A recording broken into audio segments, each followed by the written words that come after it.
A'udzu billahi minasyaitonir rajim. Bismillahirrahmanirrahim. Alhamdulillah rabbil alamin. Bismillah wassalatu wassalamu ala Rasulillah. Assalamualaikum warahmatullahi wabarakatuh.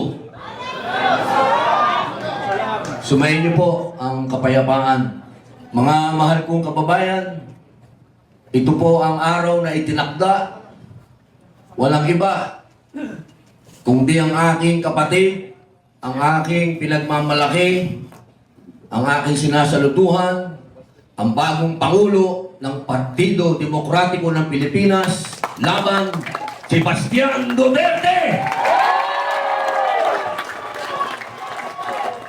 Duterte! Duterte! Duterte! Duterte! Napakasarap pong isigaw ang Duterte.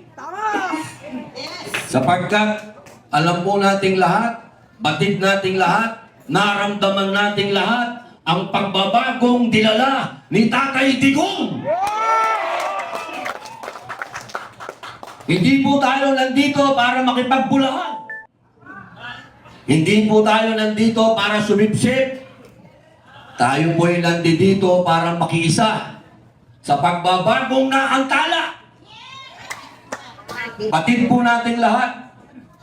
Alam nating lahat na naantala yung pagbabago na naumpisahan. Ngayon, nakikita po ninyo, lahat ng sinabi ni Pangulong Rodrigo Roa Duterte, lalong-lalo na yung gera sa Middle East, nangyayari na ngayon. Nasa mga mukha natin, na dadating ang panahon, magkakaproblema tayo sa langis. Eto na, nasa mga mukha na natin. 4 years ago, sinabi na niya. Ngayon, paano nila sasabihin na hindi tama si Digong? Paano nila sasabihin na yung isang taong nagsasalita kanina dyan ay isang, anong sabi nila daw? Kami daw ay mga Chinador. Kami daw ay mga tao ng China. Pero saan tayo lumalapit ngayon? Saan tayo tumatakbo ngayon? Sa China? Ano ibig sabihin nun? Ang ibig sabihin nun, alam, batid ni Tatay Digong na isang araw ang tutulong sa atin, kapitbahay natin.